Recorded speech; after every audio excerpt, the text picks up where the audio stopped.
The mainstream games journalists always need a boogeyman. They always need a fake victim. They always need a narrative because there's no way they can just say that gamers are satisfied and gamers are happy. They always need to create something. And Stellar Blade is that something. Stellar Blade is going to be a monumental success, and the games journalists are going to do everything they can to create a fake narrative surrounding this game, because this game is everything that games journalists claim that they want. And yet, now that it's here and now that the heavy majority of gamers are out there and looking forward to it, they are now creating another fake narrative because it's always about that victim mentality. They can never actually be satisfied. They can never actually report on what's happening. They have to create some nonsensical narrative around whatever is going on. Everything is sexist, everything is racist, everything is homophobic, and you have to point it all out. Stellar Blade has a female protagonist. Now, we have been told by games journalists that gamers hate when women are represented in video games. Gamers can't stand to have female representation. We all know that's nonsense. We all know that's ridiculous. But now we have it here with Stellar Blade, and of course, they're making up ridiculous claim after ridiculous claim. Stellar Blade is the game of the year because there's a shiny titty and a almost a medium ass. It's not even a great ass. It's a medium ass. It's not even that big. It is a medium ass. It is a medium ass. I accuse you of capping. Now, a lot of this started when Kotaku wrote an article saying Sweet Baby Inc. doesn't do what some gamers think it does. This really got a lot of the discussion rolling, and it really started to expose many people in the games journalism industry, even though we've known that it's been a problem for a long time. But specifically, there was a person named Alyssa Mercante, an editor for Kotaku, who started to get prominence by attacking gamers, attacking the readers, attacking the video games and the video game characters over and over again. Now, while they wrote this article saying Sweet Baby Inc.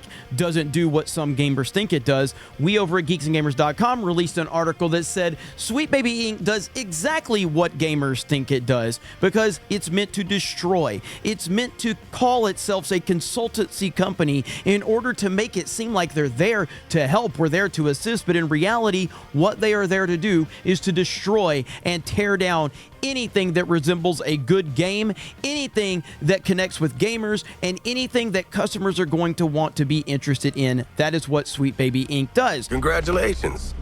So Alyssa Mercante really did start to put her name out there and showed what she was all about, including this tweet right here that says they want their women to be virtually silent, overly sexualized dolls in video games that they can jerk off to without having to wash their ass or clip their nails or show even a single attractive quality. Disgusting. This is what she was referring to with people that were interested in Stellar Blade. Now, just a few days ago, there's another game coming out called Hades 2, which is the sequel to Hades, and a lot of people are looking forward to this. But Alyssa Mercante decided to tweet out this saying, "Mommy," and puts sorry. Now, again, as I said in my previous video about this, there's nothing wrong with this in isolation, but when you start to look at the proper context and understanding that she has attacked people for sexualizing video game characters. It's not even that big. It is a medium ass. For having an attraction towards a video game character, or simply just wanting to look at a pretty video game character while you are playing the video game. And she has attacked readers for that. She has attacked customers for that. She has attacked everyone for that. Yet she is sitting here doing that very thing because those that preach the loudest have the most to hide. I am saying that sometimes it is hard to work with white people because they think that something may be okay, but it was really a microaggression. Hold up. Wait a minute. Something ain't right. Now, here you have this article from Alyssa over on Kotaku, and it says Hades 2 is the right kind of hot we need right now. Supergiant Games has once again reminded us that they can make incredibly hot characters. Now, again, I don't have a problem with this in isolation, but it's the hypocrisy in which this individual continues to approach this situation, and it's why Stellar Blade is going to absolutely crush it this year, because Stellar Blade is meant for the gamers. It's meant by the gamers, and the gamers are responding to it. Plus, it's just a damn good game based on the demo, based on everything we have heard up to this point. But it doesn't begin and end with Kotaku. No, not at all. You have this article from The Gamer that says Hades 2 proves that characters can be both diverse and hot for a modern gaming audience. And then it says Stellar Blade 2 with a question mark. Now, why would they even be saying this? Well, if you go back to a tweet from Mark Kern, he says it right here. Kotaku's senior editor being Kotaku's senior editor, Hades 2 versus Stellar Blade. Here's the difference. Hades has been marked as a diverse game and is therefore an ally, while Stellar Blade refuses to bend the knee.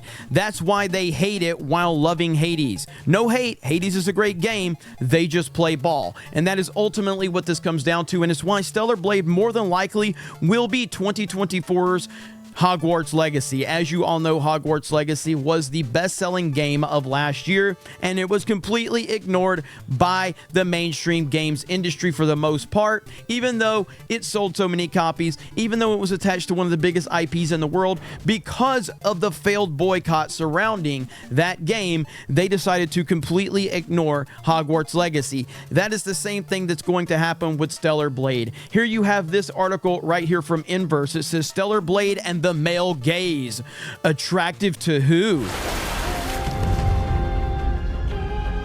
Why are they writing these articles? Because they can't stand that gamers are looking forward to a game that has a female lead in it, so they are having to create a fake narrative surrounding it. It happens every single time. They always move the goalpost. It never fails. It never will fail. As long as you have these activists in these positions, they will continue to do things just like that. And I'm not saying that white people in the industry are creating unsafe environments. I'm not saying that. That is not what I'm saying. Here we have Fandom Wired. It says Stellar Blade's marketing is both unique and a middle finger to the Eve controversy. And I'm really happy that they are really standing their ground on this entire situation, because the game will ultimately be far more successful. And I do think we are at a point in time where the more that the mainstream games industry is ignored or basically told to go fuck themselves, the better it will be for the game in the long run. And we're continuing to see that over and over and over again. It's not even a great ass. It's a medium ass. It's not even that big. It is a medium ass. Bye, Felicia. And the mainstream games journalist industry is dying. No one really pays attention to them whatsoever. Now, there are companies that are pumping a lot of money into these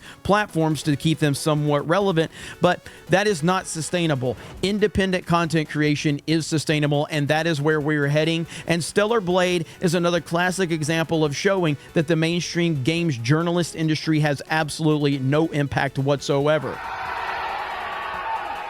As you see right here, Stellar Blade currently the most pre-ordered game on PlayStation Store, and it's going to continue to do just that. It will continue to do just that. Right here, while Stellar Blade comes under attack, pre-orders increase as gamers let developers know that they want beauty in their games. And that is ultimately what it comes down to. Gamers are not going to continue to stand by and allow this to happen. They're going to stand against this bullshit. They're going to let people know where they stand with their wallets, with their time, with their energy, and with their passion. Gamers are undefeated. They will continue to be undefeated. And as we watch this entire situation play out, it will be fun to see how the chips ultimately fall. Let's evolve. Let the chips fall where they may. So you guys let me know what you think in the comments below. Thank you very much for checking out this video. And don't forget, you can go over to Meta PCs and use the promo code 199 if you're interested, and that will support us. You can also go to 221B Tactical and use the promo code 199. Get a discount on both sites. And if there's anything you're interested in over there, you're going to have some quality products. So we do appreciate your support. You guys have a great day, and we will talk to you later.